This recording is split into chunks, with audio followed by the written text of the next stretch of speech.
Well, greetings and salutations, everybody. Welcome to my YouTube channel. My name is John Campea, and this is a companion video. What are companion videos? Well, I'm awfully glad that you asked. See, every day on the John Campea Show, we save time to take live questions. However, we don't always have time to get around to all the live questions that get sent in, but I want to make sure those questions get answered properly in a video, so we gather them up and we address them here on companion videos. So let's not waste any more time, and we'll dive right into it. And we're going to start getting caught up with Ryan Loner, who writes in, I flexed the wrong muscle and sent a coffee cup to Westeros. Nice way to blend a couple of different shows. Obviously, we all know about the coffee cup that showed up on the table in front of Daenerys in that Game of Thrones episode, which is hilarious. And also, as far as flexing the wrong muscle, I'm not going to give anything away, but that's a reference to something that happens in Doom Patrol this season. If you're not watching Doom Patrol, watch Doom Patrol, and then you'll totally get what Ryan's talking about. Okay, Dhruv Desh Pendy writes, hey John, hoping everything's going great. It is going great. Thank you so much for asking. People seem more hyped for Disney Plus than Apple. What do you think this is mainly IP stuff or other factors? Yes. So a lot of people may not even realize Apple is launching their own streaming service. I think they're calling it Apple Plus as well. I might be wrong about that, but I think they are, which is stupid. Anyway, there's a couple of reasons. Number one, Disney has all the IP. Apple has none. So when you're talking about Disney, they're going to get more pop right off the bat because they've got Star Wars, they got Marvel, they got Pixar, they got like all that library is there. Plus, they're talking about doing MCU shows and Star Wars shows and all that kind of stuff. So all that is there. And what they've been announcing and showing has been getting everybody excited. Apple did its big launch event, and it was a snooze. I mean, really boring. And nothing. Like, there was a couple of things couple of shows and made for Apple streaming movies that sounded a little bit interesting, but how do you do an event and have Steve Carell up there and Jason Momoa and a whole bunch of these, and it just still be boring and no energy? I'll tell you what, I watched that whole event and I should have been excited for the Apple streaming service, and I wasn't. And when you compare that up to a Disney Plus, it just seems like they're holding all the cards. Now, that's not to say Apple streaming service won't be great. Maybe it will be.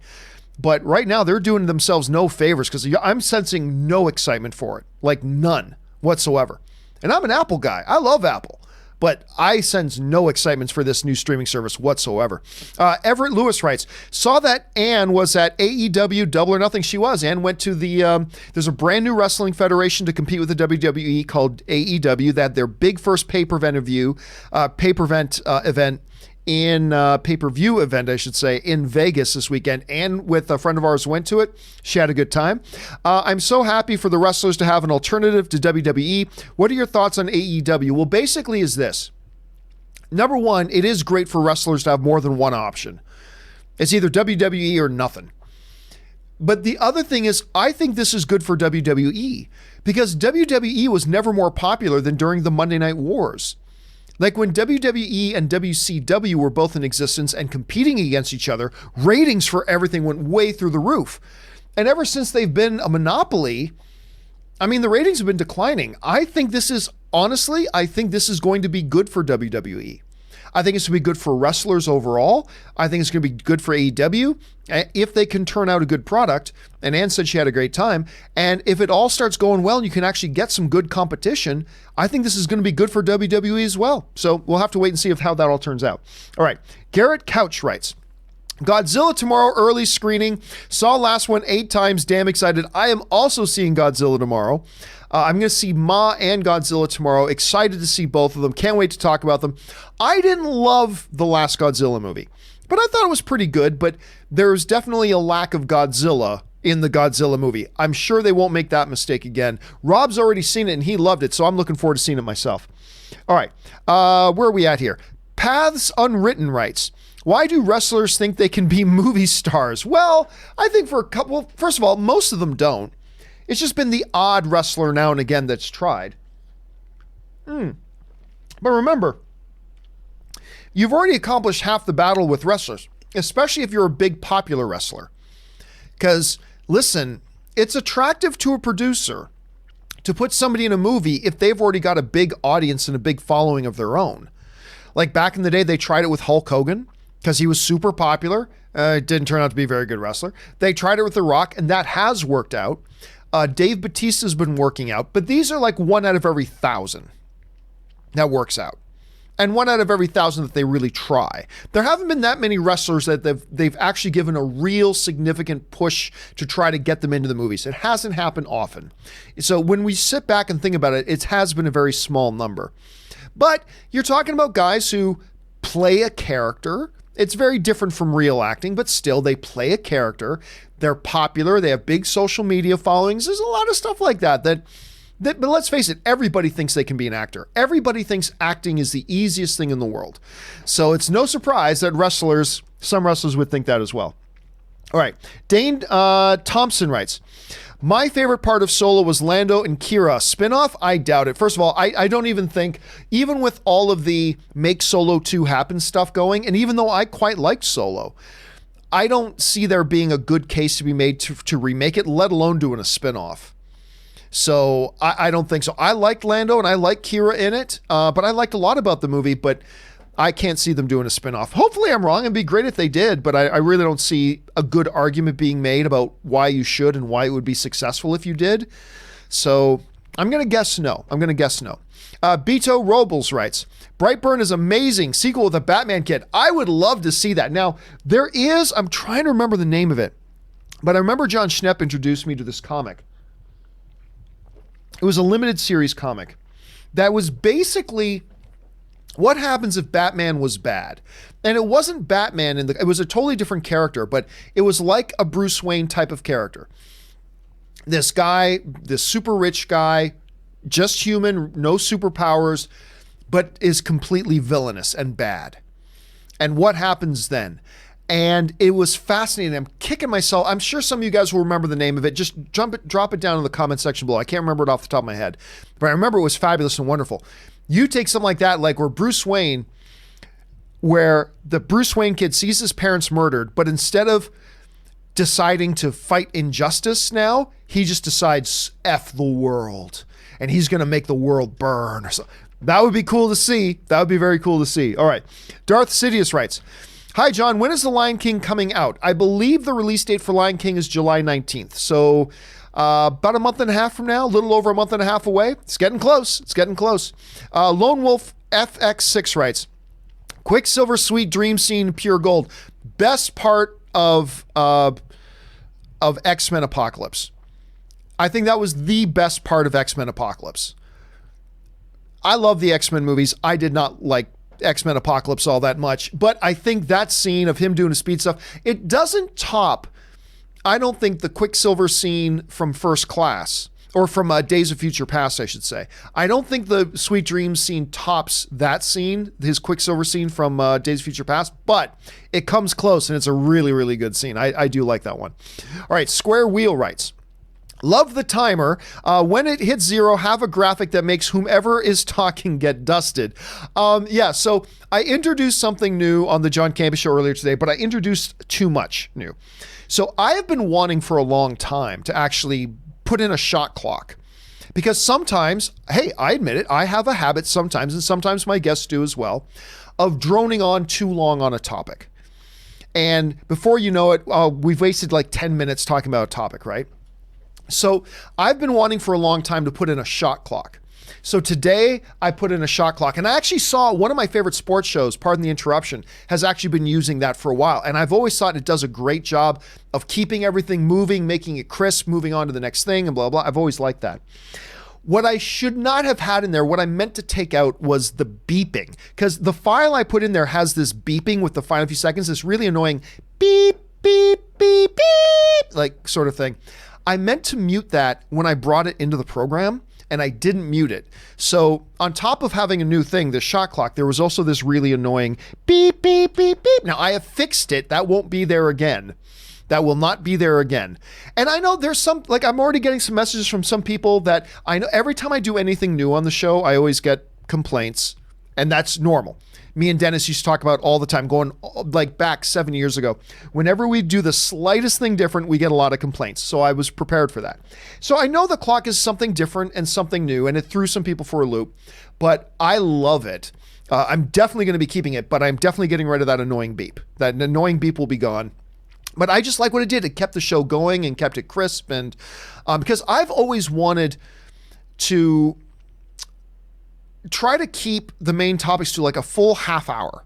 And what I've often found is we've often droned way longer than a half hour on the main topics. And I've always wanted the topics to be like a good crisp. There's something about having a good pace to it. And I think having that clock is going to help a lot. Now, I don't know. Maybe I'll do it for a month or two and maybe I'll get tired of it. Maybe I won't like it. Maybe. But right now I love having it.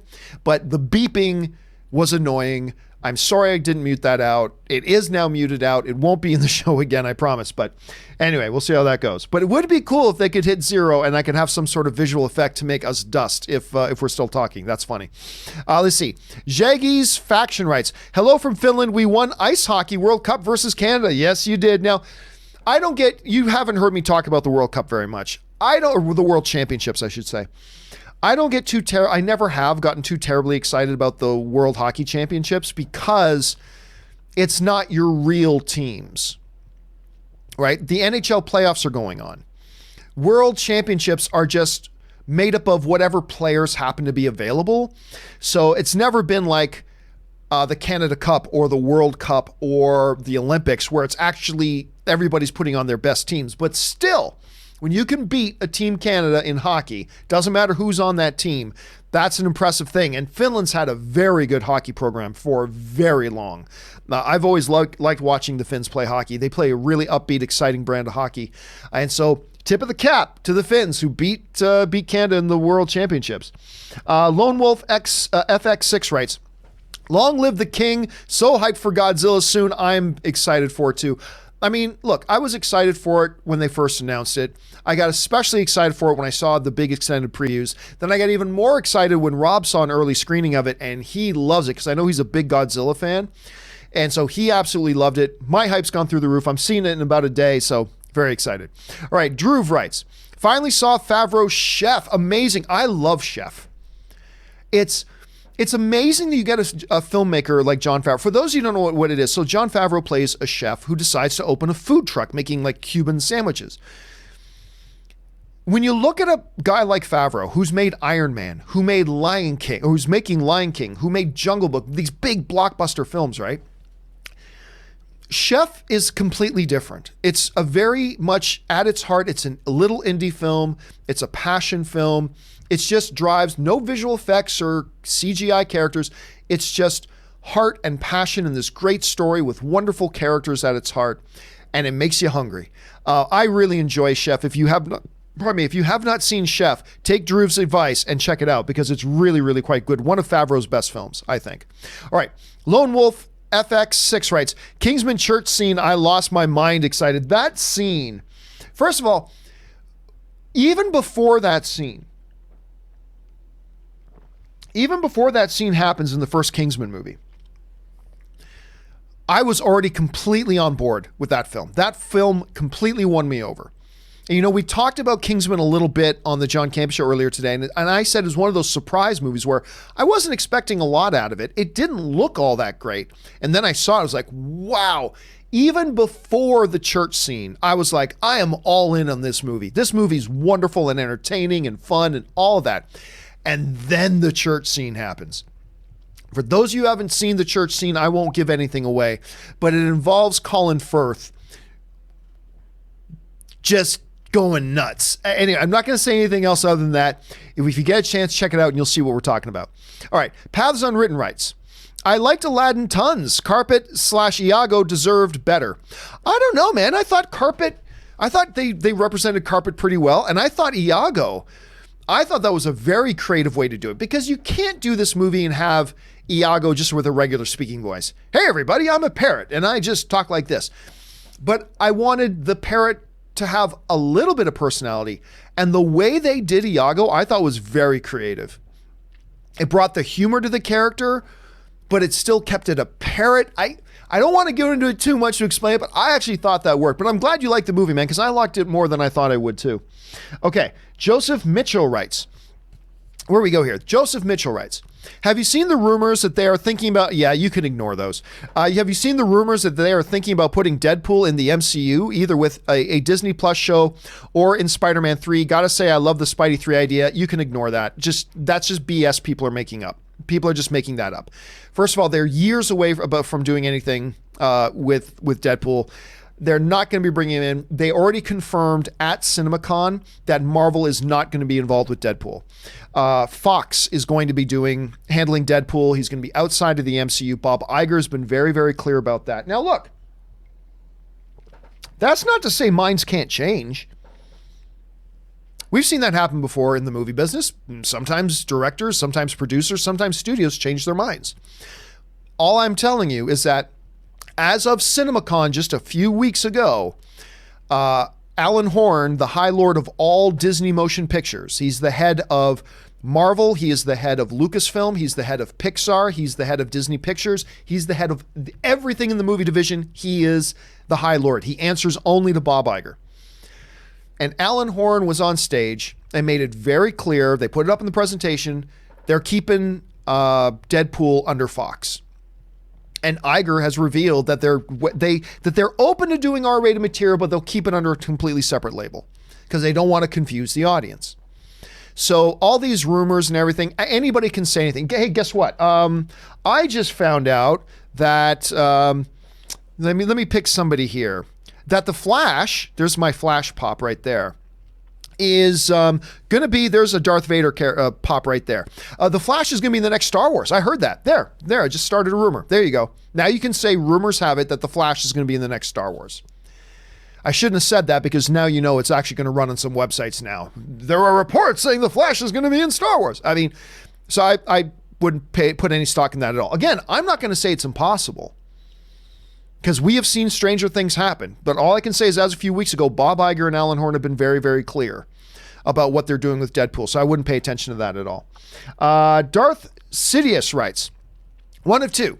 Hi, John. I was just wondering what you think of the new verification system on Rotten Tomatoes, because Fandango is only available in America. Because I don't think it's available in the UK, and I don't know, it's definitely not available in Gibraltar. I love it.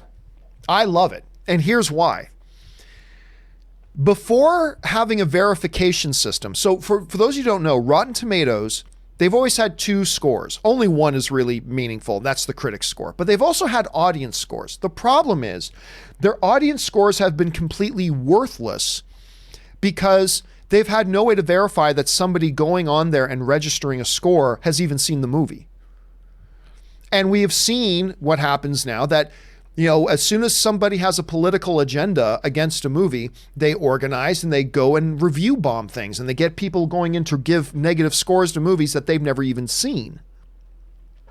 Hell, we saw them doing it even before movies have opened. They've gone in like 100,000 votes against this movie. The movie's not even out yet. So what Rotten Tomatoes has done to combat this is to say, okay, now we're only going to display scores of people that we verify have seen the movie. And there's different ways you can do that. You can do that by, because Rotten Tomatoes owns Fandango or vice versa. So if you bought your ticket on Fandango, which a lot of people do, that's a verification. You can also verify by putting in, let me bring up the website right now here. So RottenTomatoes.com. So right now there's a couple of different ways to register a score for it. Okay, so let me see if I can bring it up here on the screen so you guys can actually see it. I don't know if I can, but I'll try here. I'll see if I can do it. Okay, so here we go. We're on Rotten Tomatoes. We're on the thing for Booksmart. Okay, both the critics and the audience scores, and once you can see it right there. It says under 76. It says audience score verified ratings. That means right now 946 people who have verified that they've bought their tickets and actually bought tickets to this movie can register a vote for it. So we're seeing the critics and the audiences are both liking it. All right. Now let's say I want to put in a score. Well, it's asking me, I have to verify. You can see right down here under my picture, it says verify that I bought my ticket. Okay. So I can come over here and I can select a method by which I want to verify I bought my ticket. So it gives me a couple of options here. Number one, I can verify by a Fandango purchase, or I can verify an AMC, or I can verify, well, this is coming soon, but they're coming soon where if you didn't buy it at Fandango, but you bought it at AMC, they're going to have a way for you to verify it. Bought it at Cinemark, but don't have a way to verify it, they're going to have a way to verify it. Bought it on Regal, they're going to give you a way to verify that. And they're also going to start building in ways to, if you bought your tickets somewhere else. So it's not just Fandango. I think right now it's primarily Fandango, but they are working on, they're going to be implementing new ways that regardless of where you are, they're going to build in ways that you can verify you bought your tickets. Now, here's the thing. I don't use Fandango, so right now I can't register a vote. Who cares? I don't care. I really don't care. I'm just curious to see people who did buy tickets, what did they think? So I don't really care if everybody can register their votes or not, as long as I get a general idea about what people thought of a movie. And right now, just that one movie, Booksmart's already got 1,000 verified, almost 1,000 verified ticket purchasers who have done it. So let me just check to see Aladdin. Aladdin's got 13,000 verified user ratings. A movie like John Wick. John Wick has got almost 10,000 verified ratings, right? So it's not just going to be Fandango. I'm sure there will be limits, but they have been working on ways to make sure there are more ways you can verify that you bought a ticket rather than just Fandango. The important thing, though, is they're at least putting in a system where somebody's going to go in and register a vote and their vote will be reflected in the score. It's actually somebody who bought a ticket to the movie. That's the important thing. Because without that, these things are useless. There's no point in even looking at audience scores unless you can verify that people saw the movie. There's no point in even having it.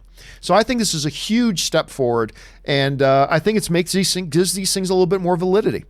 Anyway, Thien Ho writes, what is the chance of us seeing Ready Player 2? My son and I love the first one. I don't know, to be honest. I don't know how good of a chance there's going to be. Because the first one, while profitable, let me bring it up here. Ready Player One box office. While the first one was profitable, it didn't blow up the box office. It made almost $600 million worldwide. That's pretty good. That's profitable. I didn't know that Steven Spielberg's going to be jumping up and down to do another one, though. I would love to see it. I loved Ready Player One. I never even read the book. So I'm not one of these guys who has already hyped on the IP because of the book. I never read the book. But I saw Ready Player One and I loved it. I thought it was incredibly fun. So I would love to see Spielberg do another one. It's one of the better Warner Brothers movies from the past couple of years, in my opinion. I would love to see another one, but I don't think the chances are very good. But here's keeping hope alive. Let's keep hope alive. All right. Ryan Lohner writes, speaking of people who haven't won an Oscar, Edward G. Robinson was never even nominated. Edward G. Robinson was never nominated. I got to look up where he is, because he's the guy from Key Largo, Double Indemnity, Soylent Green. Hold a second. Edward G. Robinson. All these classic films. So, he never, he does have an Academy Award. I forgot about this. He has an honorary award, who has achieved greatness as a player, a patron of the arts, and a dedicated citizen to the film industry. Anyway, so he got an honorary Academy Award in 1973. But you're right. Other than that, he was never even nominated for an Academy Award. Let's see. He got a Screen Actors Guild Lifetime Achievement in 1970. Got a star on the Walk of Fame in 1960. He won the Best Acting Award from the National Board of Review in 1942. But yeah, you're right. That is kind of weird to think about. He never actually won or was even nominated for Academy Award, but he does have an honorary one. All right, David Carter writes, I think that Cap didn't have a good reason to pick up the hammer at the party. I think the reason you pick up the hammer the first time is important. Maybe that, so the discussion came up a little bit earlier today about, how some people in Marvel are kind of trying to retcon what happened. Look, we saw Age of Ultron. Cap tried to lift the hammer. He budged it, but he didn't lift it. Now people are saying, oh, he just didn't lift it because he didn't want to embarrass Thor. That's nonsense. That's just a few people trying to retcon nonsense, because that's bull. That's bull. I don't buy that at all. But, I said earlier today, it does leave some confusion though, because being worthy is like being pregnant. You're not sort of pregnant. You're not almost pregnant. You're either pregnant or you're not pregnant. So you're either worthy or you're not. He was able to budget. So why wasn't he able to lift it the whole way? Maybe it's because there wasn't, maybe you're right. Maybe there was no reason to be lifted at that moment. It's a good question. Maybe you might be right. A. Lopez writes, good morning, John and M. I don't know who M is. Do you think Sony will be the next studio to be sold in the future? And if, will Spider-Man movies in Disney Plus, will Spider-Man movies in Disney Plus, the right go back to Marvel? This is a beast. Okay, I'm not quite sure what you're asking, but number one, no, Sony's not about to sell. For a couple reasons. One, they just got a new CEO who is just like in the last year or two. They've got a new CEO there who is, unlike the previous CEO, is completely committed to their movie division. So Sony's not looking to sell their movie division. They've got a CEO right now who's completely all about movies and loves the movie division, so they're not going to sell that off anytime soon. Number two, if they were to sell, this is a little bit complicated. We went through this before. If they were to sell off the movie division and the movie division got broken up into pieces, then the rights to Spider-Man go back to Disney. However, let's say Universal buys Sony movies, right? The rights stay with Sony. If Universal buys the company outright, because the rights to Spider-Man belong to Sony Pictures, right? That's who the rights belong to. If Sony Pictures still exists and they're still an entity, then the rights still belong to them. Just because they have a different owner, just because Sony Pictures has a different owner now, it doesn't change anything. It doesn't change a thing. Now, if somebody were to buy Sony Pictures, break it up into pieces, all this kind of stuff, and Sony Pictures doesn't exist anymore, then you can't transfer the rights of Spider-Man to another entity. They have to go back to Disney. Do you follow me here? The rights to Spider-Man cannot be transferred to another company. They either stay with Sony Pictures or they get reverted back to Disney, back to Marvel. But as long as Sony Pictures is kept intact as a functioning corporation, then they still have the Spider-Man rights. So there's a lot of ifs and buts or maybes in there. I'm oversimplifying if that's the basic gist of it. But it's all kind of moot because Sony, under this current CEO, Sony's not about to sell their movie division. Trey McVelly writes, have you seen The August Rush with Robin Williams? It's a great film and one of my favorites. It's very underappreciated. You should all check it out. That is a film he did. What's the girl from Waitress and Felicity again? And she's in the new Star Wars film. Kerry Russell. Kerry Russell's in that with him. I never did see it. I don't think it ever got a theatrical release, as a matter of fact. But which is weird because I love Robin Williams and I love Kerry Russell. But I guess because it never really got at least I don't remember it getting a theatrical release. I don't think it did. I don't think I ever got around to watching it. But it's good to know that you enjoyed it. I might have to put that one on my list. Thanks for sharing that, Trey. All right. Patrick Conway writes, so people think David Harbour is the Thing in Black Widow because he said Thing described his role, and people are easily led by the smallest thing. I know, it's ridiculous. It's ridiculous. But hey, whatever. I hope it's good because David Harbour needs a hit. That Hellboy movie he just did, one of probably the biggest flop in comic book movie history. It's not the worst comic book movie ever made. I think it had some upside. It's not good, but it had some upside. But it's probably the biggest flop out of any movie ever in the comic book genre. It's really kind of bad. And David Harbour did a damn good job. I thought David Harbour was a really good Hellboy, and I hope for good things for him. I hope he's got a great role in Black Widow, and I hope that movie succeeds for his sake because he deserves better, damn it. Okay, Leo Milmet writes, love the show and all that you do. Well, thank you so much, Leo. We appreciate that, man. It's always great when somebody just sends in something to say something nice. We appreciate that. All right, Roshan Malapati writes, Tony figured time travel, so Gauntlet is no problem. Wrong. First of all, the fact that Tony figured out time travel in 2 or 3 days is idiotic.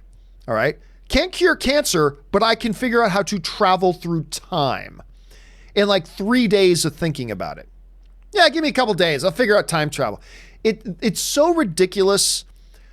I love the Tony Stark character. I love Endgame, but let's call it what it is.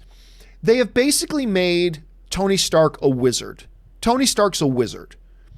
He's a sorcerer of some sorts. Because they took what was really cool stuff about the Iron Man armor, and now they just made it magic. The Iron Man armor is now just magic. And all of a sudden, this guy just figures out time travel. He's a mechanical engineer, but he just figured out time travel. Okay, sure, he just figured out time travel. The gauntlet, it took across all the cosmos with civilizations that are millennia ahead of Earth and our understanding. That includes everybody who lives on Earth. In all of that vast universe with worlds and civilizations that are millennia ahead of us, it took a magic giant dwarf living in the heart of a dying star in the middle of the cosmos to make something that could harness the power of the Infinity Stones. That's what it took. Tony Stark, give me 48 hours. I'll put together something. But I thought that was stupid. But I accept it because it gave us amazing moments in the movie, so I overlook it. And I'm perfectly fine with that. But it is ridiculous, and it's totally stupid that they did that. But hey, whatever. Let's see. I Almost Won writes, Sophia, don't. He shot my dog. Trust me, I understand. That was a great line in John Wick 3. John Wick 3 is not just great action, and it is great action. It's got some great dialogue. It's got some absolutely fabulous dialogue. Trust me, I understand. That line every time I've seen it twice in theater now. Both times I've seen this movie in theaters, the audience howls at that line. I love that line. All right. Darth Sidious writes, hey, John, as you were just talking about anime, have you ever watched the Netflix original show called The Seven Deadly Sins?